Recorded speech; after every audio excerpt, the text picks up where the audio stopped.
give up, never surrender. By Dradhar's hammer, you shall be avenged.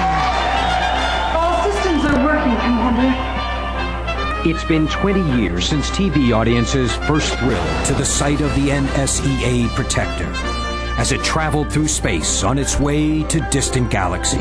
I don't like it. It's too easy. Each week, its crew of daring space adventurers took on a new mission and a new foe. Trap! We're surrounded, Commander. Nothing ever stopped this intrepid band of space pioneers. No matter what they encountered, they were always in control. Surrender may be our only option.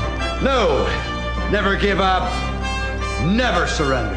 Well, I have to say that it was, certainly the high point of my career. I got to dress up and pretend I was the commander of a spaceship. And I got paid for it. Although not much. We had an AFTRA problem. That we were trying to merge the contracts, and we didn't know whether we were... I shouldn't get into that stuff. Now, for the first time since the show's abrupt cancellation in 1982, the original cast members of Galaxy Quest have reunited for a major motion picture.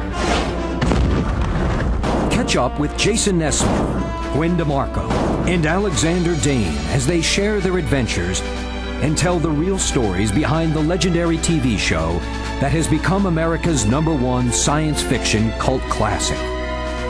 All Gwen had to do was worry about her hair, and she's not around, is she?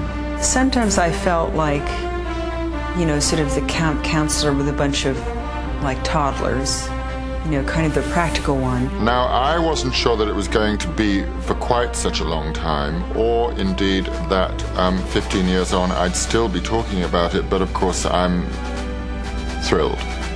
In the dawn of the new millennium, what better time to take a look back at this visionary television series? Buckle your seatbelts and prepare to discover the real stories in the Galaxy Quest 20th Anniversary Special. The journey continues.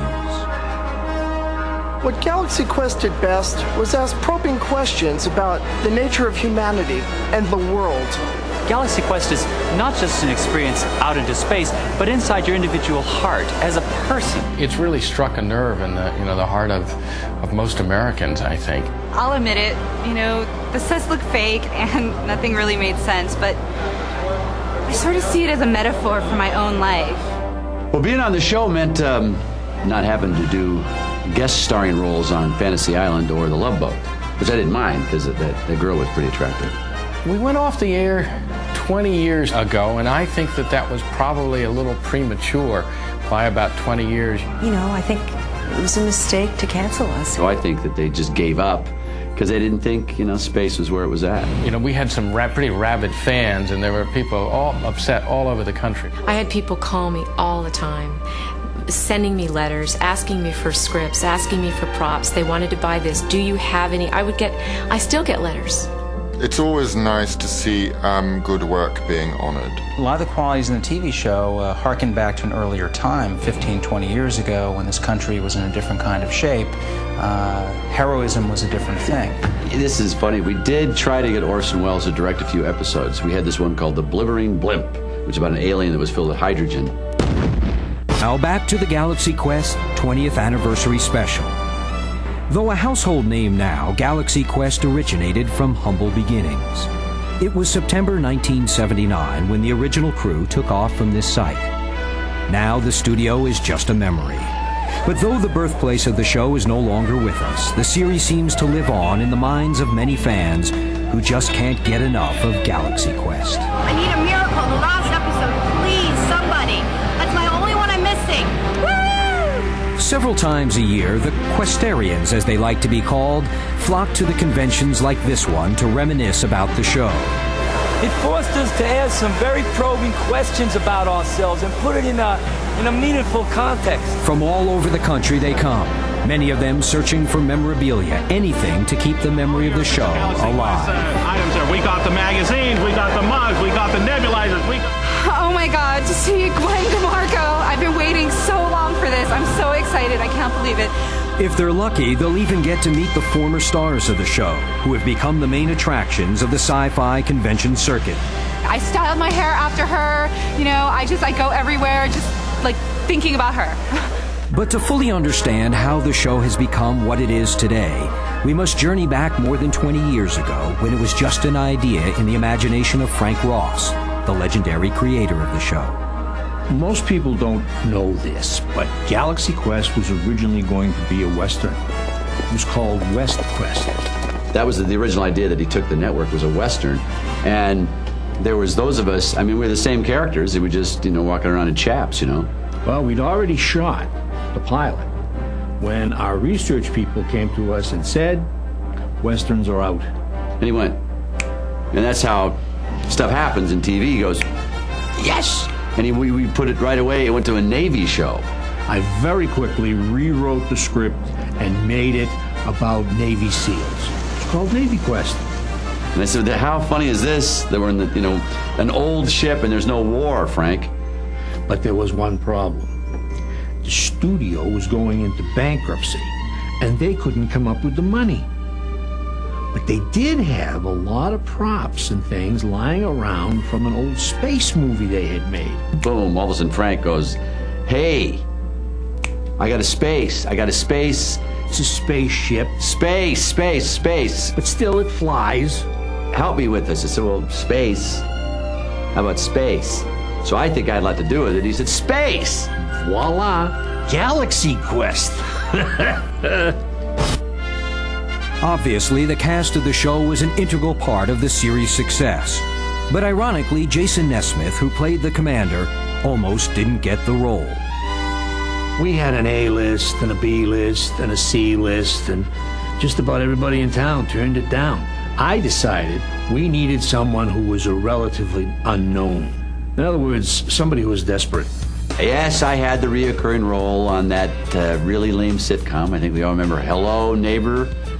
You remember the joke of the show is that you never saw me from the neck down? And from there, he became part of the now legendary crew of Galaxy Quest. You want to know the truth? I was never actually asked to audition for Galaxy Quest. They wanted a younger guy. I was on the lot auditioning for Ordinary People. I mean, well, Redford and I are like this. Nesmith mistakenly walked into the Galaxy Quest casting director's office and began reading a scene from Ordinary People. Come on, Conrad, just let it out. That kind of stuff. We were halfway into the first season before I realized that I wasn't doing Ordinary People. Ordinary People. Well, Jason's all right. He's just kind of likes himself. I think he's wonderful. I don't think every show has to be about him. And I think sometimes he doesn't realize that. I mean, let's face it, I was carrying the show. The weight of the show was on my shoulders. Well, I think it depends on who you ask. As far as I'm concerned, I've fed up with him. He seems very inconsiderate, but I have been really in love with him. I think we were engaged for a while, and I think I keep trying to start my life over, but I keep being thrown together with this guy. Jason was like a father figure. It was a lot of fun, watching him and doing things, and we went fishing a lot of times and stuff like that. A few times he tried to use me for bait. He's changed. He's become a much better guy over the years. He was very, very difficult to work with towards the end of the series. As his difficulty in finding work increased, it seemed that he became a better human being. And now he's really come around and found himself, and he's a lovely guy to be with. It's 2 words there. It's Tony Robbins. And he and I are just like this. Pivotal to the series' success was the casting of Tawny Madison, the ship's only female crew member. Rumors circulated that Frank Ross wanted to hire his Swedish secretary. Lunga, a terrible actress. Eventually, the network talked him out of it, and the role was given to Gwen DeMarco, an actress known for a number of low-budget films.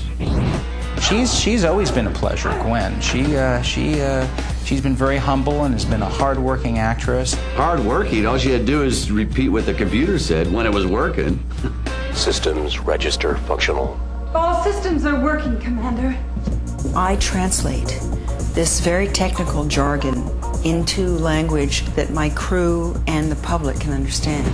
So I'm really putting everything into that. Well, she did the show initially.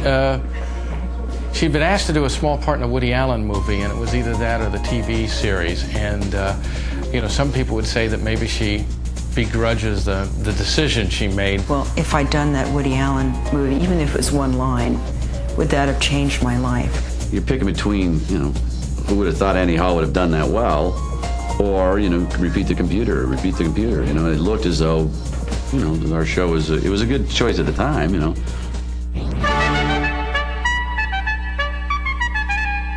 When it came time to cast the role of the alien, Dr. Lazarus, the producers turned to Alexander Dane, an accomplished Shakespearean actor. He was the embodiment of the true thespian, and still is. Oh, he's a real pro. He's always very disciplined. But he does wonderful, simple things with his character that make a big difference, He's an actor. He's not an actor like they are here. It's an actor. You have to do it like this, an actor. Because he went to Luger Hagen-Dazs school or something. He was very, very into his method. Well, I had come to Los Angeles having been in a successful television show in England, and I came over because my agent at the time thought it would be a good idea to see what was perhaps on offer over here. And there was a possibility of bringing a very successful play that I'd been doing in London as well. That didn't quite work out, but I'm still hoping that I might be able to get that up and running. Somewhere in there I went along for an audition for Galaxy Quest, and I got the role. I played Richard III. 5 curtain calls. There were 5 curtain calls. I was an actor once. Damn it, now look at me. Look at me! He was this very elegant British actor who now is forced to wear a plastic head, a rubber head, and spend time at these conventions, but he still carries a certain dignity with him. I don't mean to get too much into it. It's just that sometimes this, motherland stuff, after a while, better actors and pip pip hurrah and all that kind of stuff, and hello, all right, and it always seems like he's got a better mood. And it's not like there's bad blood, there's just blood between us, How are you and Jason getting along? Very well. Is there any competition? No. Is everyone happy? I'm delirious. And we've gotten over all this. We went to, actor counseling sessions, the two of us. They have this whole, it's kind of set up on the 12-step thing, and you got to turn it over to the other actor, and you got to, it got tough there for a while, but only because I don't like British sports cars, and that's basically where it started. It's lovely. You have to embrace certain people's qualities, and his pomposity is something we've grown to love. He gets a little testy still, but what do you expect? He's English. You broke the ship. You broke the bloody ship.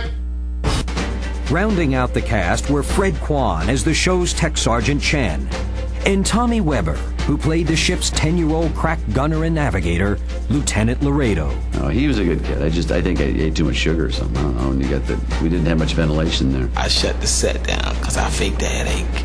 So, being a little boy, they don't know what's wrong with me. Shut the set down for like 2 hours. Who knows? Coffee and caffeine. I don't touch him myself, but the kid was a great kid, though. Great kid. When he didn't have a headache. With the cast finally assembled, Galaxy Quest went into production and began its journey. When we return, we'll see how Galaxy Quest was launched.